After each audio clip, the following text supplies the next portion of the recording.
Hello everyone, welcome to lucky education. और अब हम स्टार्ट करेंगे chapter number 10 transport and communication, जो हमारी क्लास 12 की ज्योग्राफी है, इंडिया पीपल एंड इकोनॉमी। इसके हम क्वेश्चंस डिस्कस करेंगे विद आंसर। ठीक है, ये इसका पार्ट बने। फ्यूचर में इसके पार्ट 2 पार्ट 3 ऐसे करके बहुत सारे आएंगे। और मेरी कोशिश ये रहेगी मिनिमम 10 क्वेश्चन और मैक्सिमम जितने हो मैं डिस्कस करने की यहाँ पे कोशिश करूँगा। ठीक है, तो ये ऐसा नहीं है कि ये पहला ही वीडियो, इसके बाद वीडियो नहीं आएंगे, बहुत सारे वीडियो आएंगे, डोंट वरी। तो देखो, एक छोटी सी चीज़ आपको यहाँ पे जाननी है कि जो ट्रांसपोर्टेशन वाला चैप्टर है, ये चीज़ आप ध्यान में रखो कि ट्रांसपोर्टेशन आपका देखने को मिलेगा 3 टाइप का ट्रांसपोर्टेशन होता है। एक तो होता है लैंड ट्रांसपोर्टेशन, वाटर ट्रांसपोर्टेशन, और तीसरा होता है एयर ट्रांसपोर्टेशन। लैंड ट्रांसपोर्टेशन में आपका रोडवे जाता है, रेलवे जाता है, पाइपलाइन ट्रांसपोर्ट आता है। वाटर ट्रांसपोर्टेशन में आपका एक तो इनलैंड आ जाएगा। इनलैंड आपको पता है रिवर्स के थ्रू, कैनाल्स के थ्रू, बैकवाटर्स के थ्रू जो ट्रांसपोर्टेशन होता है वो इनलैंड में आ जाएगा। ओवरसीज में आपका आ जाएगा ओशनिक रूट, यहाँ पर आप लिख सकते हो ओशनिक रूट के थ्रू जो ट्रांसपोर्ट हो रहा है उसको हम बोलते हैं ओवरसीज। एयर ट्रांसपोर्ट की बात करें तो इसमें एक तो इंटरनेशनल एयरवेज हो जाएगा, जो मतलब एक देश से दूसरे देश में ट्रांसफर मतलब जाती हैं फ्लाइट्स, और एक होता है डोमेस्टिक एयरवेज। और इसमें आपकी प्राइवेट अंडरटेकिंग भी और पब्लिक सेक्टर अंडरटेकिंग, मतलब सरकारी कंपनियां भी मिल जाएंगी कुछ और प्राइवेट कंपनियां भी मिल जाएंगी। तो पहला क्वेश्चन आपके लिए यहाँ पर है कि what do you mean by communication. Communication का मतलब क्या है? तो सिंपल सी बात है यार, कम्युनिकेशन का मतलब ये होता है कोई भी व्यक्ति, कोई भी ग्रुप या कोई भी एंटिटी अपने इन्फॉर्मेशन को एक व्यक्ति से दूसरे व्यक्ति तक या एक जगह से दूसरी व्यक्ति तक जो पहुंचा रही है, वो उसी चीज़ का जो ट्रांसफर हो रहा है, इसी को हम क्या बोलते हैं? कम्युनिकेशन। तो communication is the transmission of facts, words, information using various means of communication. किसी भी माध्यम, कोई सा भी माध्यम इस्तेमाल करो, चाहे आप मतलब मोबाइल फ़ोन का इस्तेमाल करो, चाहे आप लेटर लिख के भेजो, चाहे आप मतलब टेलीफोन करो या आप ईमेल करो, कोई सा भी माध्यम है, किसी भी माध्यम से अगर आप फैक्ट्स को, इन्फॉर्मेशन को, वर्ड्स को एक व्यक्ति से दूसरे व्यक्ति तक या एक जगह से दूसरी जगह तक ट्रांसफर कर रहे हो, तो उसी को हम क्या बोलते हैं? कम्युनिकेशन बोलते हैं। तो it is the disseminating of ideas, fact, information, knowledge through writing और वर्ड्स। तो ये एक प्रकार का ऐसा मेथड है जहाँ पे हम इन्फॉर्मेशन, आइडियाज़ को डिसेमिनेट करते हैं। डिसेमिनेट का मतलब है फैलाना। ठीक है, right the advantages of pipeline transportation. Pipeline transportation के फायदे क्या हैं? देखो, पाइपलाइन ट्रांसपोर्टेशन का अगर आ जाता है तो आप ये सारे पॉइंट लिख के आ सकते हो। नंबर 1, इसके माध्यम से लिक्विड और गैस को ट्रांसपोर्ट किया जा सकता है आसानी से। अगर आपको सॉलिड को भी ट्रांसफर करना है तो उसको स्लरी बनानी पड़ेगी। स्लरी आपको पता है, सॉलिड में वाटर ऐड कर दो, ठीक है, और उसको जो घोल बनेगा उसको हम बोलते हैं स्लरी। तो लिक्विड गैस तो ट्रांसफर होगी। आप सॉलिड को भी स्लरी की फॉर्म में ट्रांसपोर्ट कर सकते हो पाइपलाइंस के माध्यम से। इसमें कोई खास फ्यूल की ज़रूरत नहीं पड़ती है, इको फ्रेंडली मेथड है, कोई इसमें पॉल्यूशन नहीं होता है। बस इसमें एक चीज़ है कि आपको थोड़ा सा ग्रेडियंट का ध्यान देना पड़ेगा, थोड़ा स्लोप में पाइपलाइन बिछानी पड़ेगी। ठीक है, तो स्लोप का ध्यान रखना पड़ेगा। तो स्लोप का फायदा क्या होता है? यहाँ से आप पानी गिरा रहे हो तो आराम से ये चला जाता है। तो स्लोप का, ग्रेडियंट का ध्यान रखना पड़ेगा। स्लोप जो होता है ना, पाइपलाइंस को हायर अल्टीट्यूड में भी जो, जैसे हाई अल्टीट्यूड का मतलब है आपके जो हिली एरियाज हैं, रगड़ एरियाज हैं, सी, कहीं पर भी पाइपलाइन को बिछाया जा सकता है। जहाँ पे बाकी मीन्स फेल हो जाते हैं वहाँ पे ये वाला मीन्स सक्सेसफुल रहता है। ठीक है, और बिना किसी ह्यूमन एजेंट की सहायता से, बिना किसी ह्यूमन के एक जगह से दूसरी जगह तक किसी भी मटेरियल को दूर दराज वाले इलाकों में भेजा जा सकता है। तो ये फायदे हो जाएंगे। Name the 2 terminal station of east west corridor. East west corridor को कनेक्ट करने वाले 2 जगह के नाम बताने आपको। तो सिलचर और पोरबंदर। सिलचर आपको पता है आसाम में पड़ता है, और पोरबंदर कहाँ है? गुजरात। तो इनको जोड़ने वाला जो है वो है ईस्ट वेस्ट कॉरिडोर। PSLV की फुल फॉर्म क्या है? Polar satellite launch vehicle. आपको पता है हमारी जो इसरो है, इंडियन स्पेस रिसर्च ऑर्गेनाइजेशन, आपको पता होगा इंडियन स्पेस रिसर्च ऑर्गेनाइजेशन, जो सैटेलाइट्स को अंतरिक्ष में छोड़ती है, ऑर्बिट्स में छोड़ती है। तो ये कंपनी होगी। ये क्या करती है? बहुत सारे रॉकेट्स का इस्तेमाल करती है। रॉकेट्स जो होते हैं वो बेटा सैटेलाइट्स को कहाँ ले जाते हैं? ऊपर ले जाते हैं। तो उनमें एक रॉकेट है हमारा PSLV। ठीक है, तो PSLV क्या एक रॉकेट है, इसको हम बोलते हैं satellite launch vehicle. Satellite launch vehicle. तो सैटेलाइट लॉन्च व्हीकल कौन सा है? PSLV एक सैटेलाइट लॉन्च व्हीकल है जो सैटेलाइट्स को स्पेस में छोड़ के आता है। ऐसी एक और है GSLV। GSLV की फुल फॉर्म आपको कमेंट करके बतानी है। पाइपलाइन ट्रांसपोर्ट के डिसएडवांटेज अगर आपसे कोई पूछे तो डिसएडवांटेज क्या है? तो देखो, सिंपल सी बात है, शुरू में जो पाइपलाइन बिछाने का खर्चा जो रहता है वो बहुत ज़्यादा रहता है, नंबर 1। दूसरी बात, इसमें अभी ऐसा पॉसिबल नहीं हो पाया कि लोगों को भी पाइपलाइन के माध्यम से भेज सकें, तो this is not possible.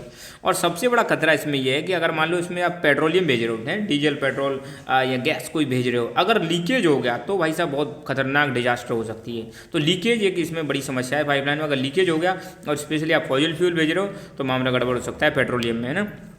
Pipelines are very probable target of terrorist attacks आपको देखने को मिलेगा। ये एक प्रकार से जो टेररिस्ट अटैक होते हैं उनका एक निशाना होता है। ज़्यादातर जो टेररिस्ट होते हैं या दुश्मन देश होता है वो इन पर अटैक करता है, इसलिए ये भी एक सबसे बड़ा इशू रहता है। और सभी सॉलिड्स इसके माध्यम से ट्रांसपोर्ट नहीं किए जा सकते, ठीक है। उन्हीं सॉलिड्स को ट्रांसफर कर सकते हैं जिसका हम सैलरी बना सकते हैं। Name the air services of India which connect all the continent. Air services का नाम बताना है जो सभी कॉन्टिनेंट को कनेक्ट करती है, तो उसका नाम है एयर इंडिया। ओके अच्छा, मैं यहाँ पे एक क्वेश्चन देता हूँ आपको, क्वेश्चन कमेंट करके बताना है। आप जिस भी स्टेट में बिलोंग करते हैं, आपके स्टेट्स के जो एयरपोर्ट हैं, एयरपोर्ट के आपको नाम कमेंट करके बताने हैं, ठीक है। एयरपोर्ट के नेम कमेंट करके बताने हैं कौन कौन से यहाँ पे एयरपोर्ट हैं। Which category of roads in India constitute only 2% of the total roads length but carry only 40% of the total road traffic. देखो आपको पता है जो नेशनल हाईवे, इसका आंसर क्या है, नेशनल हाईवे। नेशनल हाईवे की अगर हम बात करें तो नेशनल हाईवे टोटल रोड्स का मात्र 2% है, मगर जो ट्रैफिक जो जाता है, मतलब जो सामान जाता है, वो 40% सामान को ये कैरी करते हैं नेशनल हाईवेज, ठीक है। ओके, एक क्वेश्चन यहाँ पे आपके लिए नेशनल हाईवे के लिए कि इंडिया का जो लॉन्गेस्ट नेशनल हाईवे है उसका नाम बताना है। लॉन्गेस्ट नेशनल हाईवे उसका नाम आपको बताना है।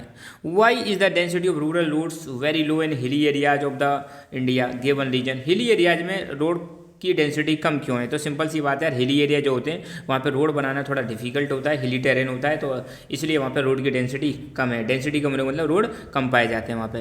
What are the important modes of transport in India? अभी हमने देखे थे railway, roadway, airways, waterways, pipelines, ये इंपॉर्टेंट मोड्स ऑफ ट्रांसपोर्टेशन है।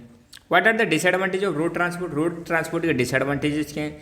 तो रोड ट्रांसपोर्ट पहली बात तो कॉस्टली होता है और एयर पॉल्यूशन भी होता है इससे। आपको पता है जब रोड्स जो होते हैं वहाँ पे व्हीकल जब जाते हैं तो डस्ट पार्टिकल्स हवा में आ जाते हैं। और heavy goods can not be taken long distance. बहुत ज़्यादा भारी भरकम सामान है तो बहुत लंबी दूरी तक उनको ले जाना डिफिकल्ट है, अनटिल एंड अनलेस अगर कोई स्ट्रेट रोड ना हो। और यहाँ पे सबसे बड़ा ज़्यादा दिक्कत है तो खतरे, एक्सीडेंट बहुत ज़्यादा होते हैं। गोल्डन क्वाड्रिलेटरल क्या है? आपको पता ही होगा गोल्डन क्वाड्रिलेटरल के बारे में है। अपने इंडिया का मैप बना के इसको करना है आपको। तो गोल्डन क्वाड्रिलेटरल में ध्यान रखना, दिल्ली, मुंबई, चेन्नई और कोलकाता, इन 4 सिटीज़ को जोड़ने वाला जो आपका प्रोजेक्ट है उसी को हम बोलते हैं गोल्डन क्वाड्रिलेटरल। तो it is a super highway project linking Delhi, Kolkata, Chennai and Mumbai. और इसमें इट हैज 6 सुपर हाईवेज और साथ के साथ में इसकी शेप कैसी है? क्वाड्रिलेटरल शेप जैसी है, इसीलिए इसको बोलते हैं गोल्डन क्वाड्रिलेटरल। आपको 2 नेशनल वाटरवेज के बारे में बताना है। नेशनल वाटरवेज आप जानते ही हैं, ठीक है। जैसे नेशनल हाईवे होते हैं ऐसे नेशनल वाटरवे होते हैं जहाँ से वाटर ट्रांसपोर्ट होता है। तो पहला नेशनल वाटरवे नंबर 1 ये प्रयागराज और हल्दिया के बीच में, प्रयागराज टू हल्दिया, प्रयागराज टू हल्दिया। हल्दिया आपको पता ही वेस्ट बंगाल में और गंगा रिवर पर है, 2 लगा देना इसमें। दूसरा नेशनल वाटरवे नंबर 2 सड़िया टू डुबरी, सड़िया टू डुबरी, ये ब्रह्मपुत्र रिवर पर है। ऑन यहाँ पे ऑन आएगा, ऑन ब्रह्मपुत्र रिवर, ये सही कर लेना इसको, ठीक है। Which government is responsible for construction and maintenance of national highways? तो नेशनल हाईवे बनाने के लिए कौन सी सरकार जिम्मेदार है? सेंट्रल गवर्नमेंट जिम्मेदार है। और सेंट्रल गवर्नमेंट में एक बॉडी बनी हुई है national highway authority of India, वो इनकी टेक केयर करती है नेशनल हाईवे की। गोल्डन क्वाड्रिलेटरल की लेंथ कितनी है? तो इसकी लेंथ है 5846, 5840, 5846 किलोमीटर। NHAI कब ऑपरेशनलाइज हुआ था, कब काम करना स्टार्ट किया था? तो इसने काम करना स्टार्ट किया था 1995 में, ठीक है। और 1995 में ध्यान रखना वर्ल्ड ट्रेड ऑर्गेनाइजेशन ये बना था 1995 में, वर्ल्ड ट्रेड ऑर्गेनाइजेशन। अच्छा, कमेंट करके बताना है वर्ल्ड ट्रेड ऑर्गेनाइजेशन से पहले इंटरनेशनल ट्रेड को रेगुलेट करने के लिए कौन सा ऑर्गेनाइजेशन हुआ करता था, उसका नाम बताना है।